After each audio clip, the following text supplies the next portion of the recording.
আজকে আমি এখানে যে প্রসঙ্গে কথা বলতে চাই সেই প্রসঙ্গটিতে আমার নিজের ব্যক্তিগত কোনো চাওয়া পাওয়া, রাগ, ক্ষোভ, দুঃখ, হিংসে কিংবা অভিমান নেই। এই বিষয়টি যদি আপনারা একটু বিবেচনায় রাখেন তাহলে সেটা আমার আলোচনার জন্য সহজ হয়। CGI অর্থাৎ ক্লিন্টন গ্লোবাল ইনিশিয়েটিভ এরকম একটি প্রোগ্রামের আয়োজন করেছিলেন যুক্তরাষ্ট্রের সাবেক প্রেসিডেন্ট বিল ক্লিন্টন। সেখানে বাংলাদেশের অন্তর্বর্তীকালীন সরকারের প্রধান উপদেষ্টা ডক্টর মোহাম্মদ ইউনূস এবং তার সফরসঙ্গীরা যোগদান করেছিলেন। তো মঞ্চে যখন ডক্টর মোহাম্মদ ইউনূস বক্তব্য দিচ্ছিলেন তখন বক্তব্যের এক পর্যায়ে তিনি তরুণদের ভবিষ্যৎ বাংলাদেশ গড়ার প্রত্যয়ের বিষয়ে জানান এবং সেখানে তিনি বৈষম্য বিরোধী ছাত্র আন্দোলনের যে নেতৃত্ব তাদেরকে মঞ্চে ডেকে নেন। তো তাদের ডাকার পরে মঞ্চে 3 জন গিয়ে উপস্থিত হয়েছিলেন। তো 3 জন কারা ছিলেন সেই বিষয়ে অনেক কন্ট্রোভার্সি ইতিমধ্যেই হয়েছে সামাজিক যোগাযোগ মাধ্যম সহ বিভিন্ন জায়গায়। তো সেই বিষয় নিশ্চয়ই আপনারা ইতিমধ্যেই জেনে নিয়েছেন, কিন্তু তারপরেও আমার আলোচনার সুবিধার্থে একটু বলি। সেটা হচ্ছে যে সেই 3 জনের মধ্যে একজন হচ্ছেন ঢাকা বিশ্ববিদ্যালয়ের শিক্ষার্থী, বৈষম্য বিরোধী ছাত্র আন্দোলনের একজন নেতা এবং বর্তমানে ডক্টর মোহাম্মদ ইউনূসের বিশেষ সহকারী মাহফুজ আলম, এবং অন্যজন হচ্ছেন ব্র্যাক বিশ্ববিদ্যালয়ের শিক্ষার্থী আয়েশা সিদ্দিকা তিথি। এবং অন্যজনকে সেটা নিয়ে মূলত কন্ট্রোভার্সি শুরু। তার কারণ হচ্ছে অন্যজন বৈষম্য বিরোধী ছাত্র আন্দোলনের কোনো সমন্বয়ক ছিলেন না এবং তিনি কে সেটা নিয়ে যথেষ্ট জলঘোলা হয়েছে। তারপর অবশেষে সেটা সামনে এসেছে। সেই প্রসঙ্গটিতে আমি একটু পরে যাই। তার আগে আমি একটু বলে নিতে চাই যে ডক্টর মোহাম্মদ ইউনূস মাহফুজ আলমকে যখন পরিচয় করে দিচ্ছিলেন বিশ্ব নেতাদের সামনে, তখন তিনি বলছিলেন যে এই গণ অভ্যুত্থান যে হয়েছে সেই গণ অভ্যুত্থানের মাস্টারমাইন্ড হচ্ছে তিনি। এবং পরে অবশ্য তিনি একটা জায়গায় বলছিলেন যে অন্যতম মাস্টারমাইন্ড, যদিও মাহফুজ আলম কখনোই নিজেকে মাস্টারমাইন্ড হিসেবে স্বীকার করেননি, তিনি সেই কথা কখনোই বলেননি। কিন্তু ডক্টর মোহাম্মদ ইউনূস মাহফুজ আলমকে এই আন্দোলনের মাস্টারমাইন্ড হিসেবে আখ্যায়িত করেছেন এবং তিনি বলেছেন এই আন্দোলন খুব পরিকল্পিতভাবে চালিয়ে নেওয়া হয়েছে, অর্থাৎ অগোছালোভাবে নয়, কিছুই এমনিতে হয়নি, এটি খুব গোছানো ছিল। এমনকি লোকজন জানতেন না কারা আন্দোলনের নেতৃত্ব দিচ্ছেন, তাই আপনি একজনকে ধরে ফেলে বলতে পারবেন না ঠিক আছে আন্দোলন শেষ। তারা যেভাবে কথা বলেছেন তা সারা বিশ্বের তরুণদের অনুপ্রেরণা যোগাবে। আমরা নতুন বাংলাদেশ গড়তে চাই। খুবই ভালো কথা। আন্দোলনের কোনো নেতৃত্ব ছিল না, আসলে আন্দোলনের কোনো নেতৃত্ব ছিল না। আন্দোলনে বহু মাথা কাজ করেছে। এই আন্দোলনে একক কোনো নেতৃত্ব কোথাও ছিল না। এই আন্দোলনের নেতৃত্ব দিয়েছে সমগ্র জনগণ। এই আন্দোলনে চট্টগ্রামে যে আন্দোলনটা হয়েছে সেখানে চট্টগ্রামের প্রত্যেকটি মানুষ আন্দোলনের সঙ্গে জড়িয়েছিলেন এবং তারা তাৎক্ষণিকভাবে সিদ্ধান্ত নিয়েছেন। কোনো প্রকার পূর্ব নির্দেশনা এই আন্দোলনে ছিল না। কি করতে হবে তাৎক্ষণিকভাবে মাঠেও সেই নির্দেশনা ছিল না, শুধুমাত্র একটা প্রোগ্রাম ডিক্লেয়ার করে দেওয়া হয়েছিল মাত্র। সেটাতেও কিন্তু নানান ধরনের কনফিউশন ছিল। জনগণ 8 দফা নিয়ে আন্দোলন করবে নাকি 9 দফা নিয়ে আন্দোলন করবে, নাকি আসলে ওই 1 দফা নিয়ে তারা আন্দোলন করবে, এই নানান কনফিউশন কিন্তু আন্দোলনের মাঠে ছিল। কিন্তু তারপরও সেই কনফিউশনকে দূর করে জনগণ আন্দোলনটাকে এগিয়ে নিয়েছে। সেটা নির্দিষ্ট কয়েকজন মাস্টারমাইন্ড বলেন, একজন মাস্টারমাইন্ড বলেন, এদের নেতৃত্বে বা এদের কারণে হয়নি। এই আন্দোলনে বলছিলাম যে সমস্ত যে মাথাগুলো রয়েছে সেই মাথাই এখানে কাজ করেছে। কাজেই আজকে এই যে আন্দোলনে ডক্টর মোহাম্মদ ইউনূস তিনি আরও একটি কথা বলেছেন যে হঠাৎ জনগণ সব রাস্তায় নেমে পড়েছে আর স্বৈরাচার পতন হয়েছে, বিষয়টা তেমন না। Everything was perfectly planned.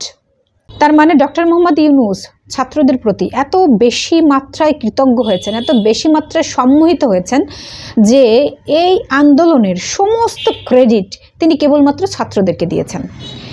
এটা তিনি ইচ্ছা করে করেছেন নাকি হচ্ছে গিয়ে যে অতিমাত্রায় ছাত্রদের প্রতি কৃতজ্ঞতা বোধ কিংবা হচ্ছে যে গদগদ ভাব এই জায়গা থেকে করেছেন আমি জানি না। এই আন্দোলনে তিনি জনগণের সমস্ত অংশকে একেবারে ডিনাই করেছেন এবং এই আন্দোলনে এই বিগত বছরগুলোতে সকল রাজনৈতিক দল ও মতের মানুষের যে লড়াই, সেই লড়াইকে তিনি এখানে অস্বীকার করেছেন, একবারে মানে সামনে আসতে দেন। এই সমস্ত ক্রেডিট তিনি ছাত্রদেরকে দিয়েছেন। সো এইটা আমার কাছে মনে হয় যথেষ্ট সমালোচনাযোগ্য। জনগণের অবদানকে চাপা দিয়ে কেবলমাত্র ছাত্রদেরকেই ঊর্ধ্বে তুলে ধরা, এটা তিনি ইচ্ছাকৃতভাবেই করুন কিংবা অনিচ্ছাকৃতভাবেই করুন না কেন, এটা আমার কাছে মনে হয়েছে যে তার রাজনৈতিক অগভীরতার ফল। সো এইটা আসলে কোনোভাবে গ্রহণযোগ্য নয়। আমার কাছে মনে হয় যে এই বিষয়ে তার আরও বেশি সচেতন হওয়ার দরকার ছিল। তা না হলে এই যে আন্দোলনে সমস্ত শ্রেণী পেশার মানুষ যে অংশগ্রহণ করেছিলেন, যে জনগণ নিজেদের জীবন দিয়েছেন, তারা কি ভেসে এসেছিলেন? ডক্টর মোহাম্মদ ইউনূসের এই যে ছাত্রদেরকে ঊর্ধ্বে তুলে ধরার ব্যাপার, এটা আমার মোটেই পছন্দ হয়নি। মানে আপনাদের কতটা কি পছন্দ হচ্ছে আমি জানি না, আপনারা আমার সঙ্গে একমত নাই হতে পারেন, কিন্তু আমার কাছে যেটা মনে হয়েছে আমি সেটা বলেছি, আমি সেটা বলবোই। আমি ওই যে বলছিলাম যে আপনাদেরকে খুশি করার জন্য তো আমি কথা বলি না, আমি আসলে সেই কথাটাই বলি যে কথাটা আসলে আমার কাছে মনে হয় বলা উচিত। দেখুন, এখানে ওই যে প্রসঙ্গে কথা বলার কথা বলছিলাম, সেই প্রসঙ্গে একটু ফিরে যাই। সেটা হচ্ছে যে ওই মঞ্চে যে 3 জন উঠেছিল তার মধ্যে একজনের পরিচয় জানা যায়নি। তো সেটা নিয়ে যখন কথাবার্তা হচ্ছে, কন্ট্রোভার্সি হচ্ছে, তখন হচ্ছে ওই মাহফুজ আলম, প্রধান উপদেষ্টার বিশেষ সহকারী, তিনি একটি ফেসবুকে স্ট্যাটাস দিয়েছেন এবং সেখানে তিনি ওই যুবককে ইন্ট্রুডার হিসেবে, অর্থাৎ অনুপ্রবেশকারী হিসেবে আখ্যায়িত করেছেন, তাকে অসৎ বলেছেন এবং তিনি সেখানে বলেছেন যে ওই ব্যক্তি অনুপ্রবেশকারী এবং অসৎ। তিনি নিজ ব্যবস্থাপনায় ক্লিন্টন ইনিশিয়েটিভের আয়োজনে যোগ দিয়েছেন। আমরা তার উপস্থিতি ও উদ্দেশ্য সম্পর্কে জানতাম না। তিনি ডেলিগেশন দলের কারোর সঙ্গে যোগাযোগ করেননি। স্যার যখন আমাদের মঞ্চে ডাকলেন, তিনি তড়িঘড়ি করে দাঁড়িয়ে আমাদের আগে মঞ্চের দিকে ছুটে গেলেন। সন্দেহ হলেও তার মঞ্চে যাওয়া আটকাতে পারেননি। উল্লেখ করে তিনি আরও বলেন, আমার সন্দেহ হলেও তার মঞ্চে যাওয়া আমি আটকাতে পারিনি। উপস্থিত বিশ্ব নেতা ও গণ্যমান্যের জন্য অসহায় বোধ করছিলাম। ভবিষ্যতে তারা আরও সতর্ক থাকবেন বলে উল্লেখ করেন মাহফুজ আলম। লিখেছেন, এটা ছিল ফ্যাসিবাদী গোষ্ঠীর একটি পূর্ব পরিকল্পিত কাজ। আন্দোলন ও গণ অভ্যুত্থানের নেতৃবৃন্দ, সমন্বয়কারী ও যোদ্ধাদের কাছে আমি ক্ষমা প্রার্থী। প্রধান উপদেষ্টার প্রেস উইং থেকে জানানো হয়, তৃতীয় ওই তরুণ রোহান জাহিন হাইড্রোকো প্লাস এর প্রতিষ্ঠাতা। তিনি বৈষম্য বিরোধী ছাত্র আন্দোলনের সমন্বয়কদের কেউ নন বলেও নিশ্চিত হওয়া গেছে। এই যে বৈষম্য বিরোধী ছাত্র আন্দোলনের মানে ডক্টর ইউনূসের ভাষায় মাস্টার মাইন্ড, তিনি স্ট্যাটাস দিলেন এবং তিনি তার অসহায়ত্ব প্রকাশ করলেন।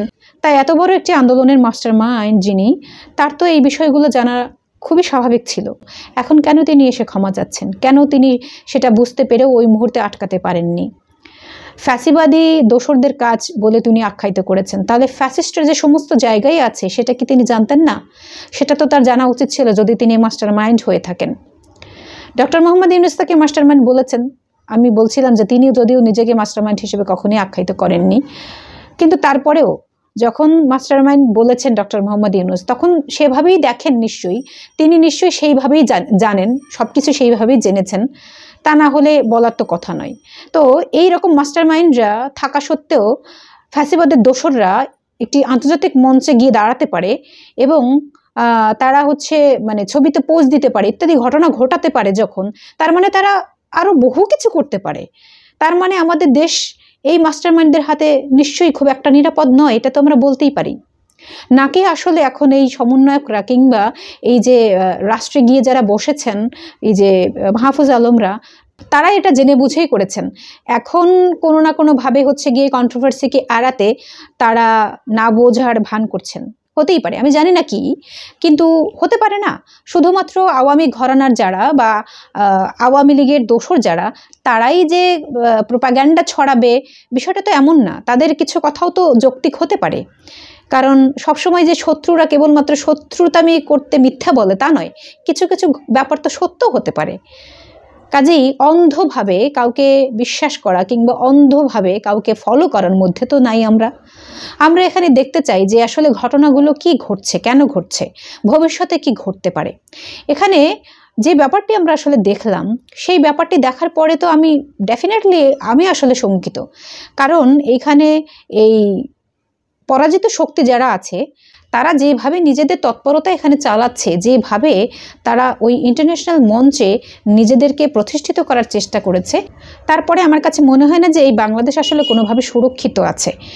এই বাংলাদেশ এখনো পর্যন্ত যে অবস্থানে চলছে, আমার কাছে মনে হয় যে ছাত্র জনতার এই গণ অভ্যুত্থান এখনো শেষ হয়নি। ছাত্র জনতার গণ অভ্যুত্থান আসলে চলছে।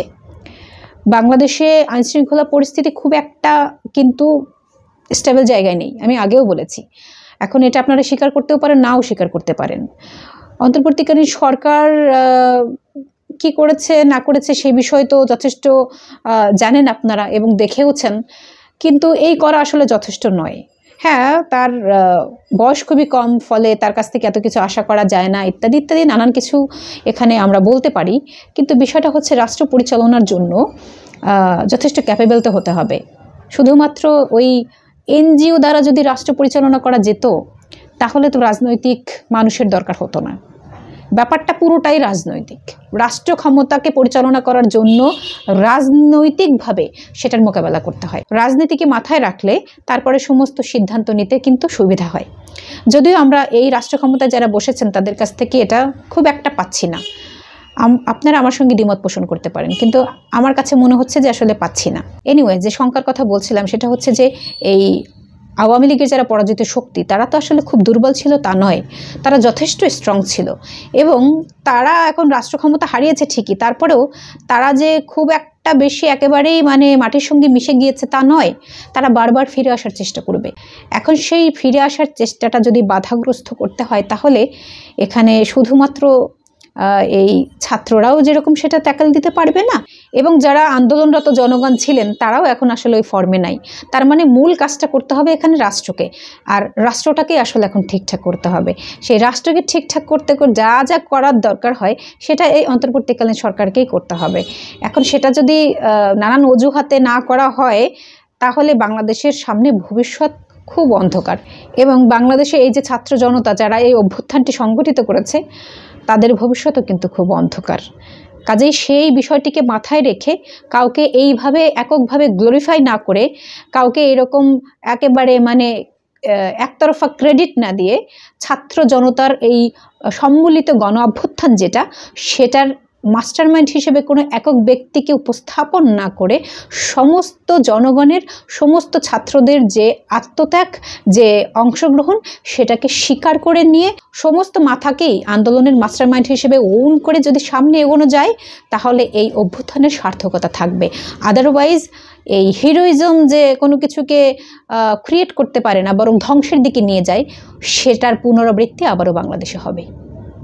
কিন্তু আমরা সেটা কোনোভাবেই চাই না। আপনাদেরকে অসংখ্য ধন্যবাদ।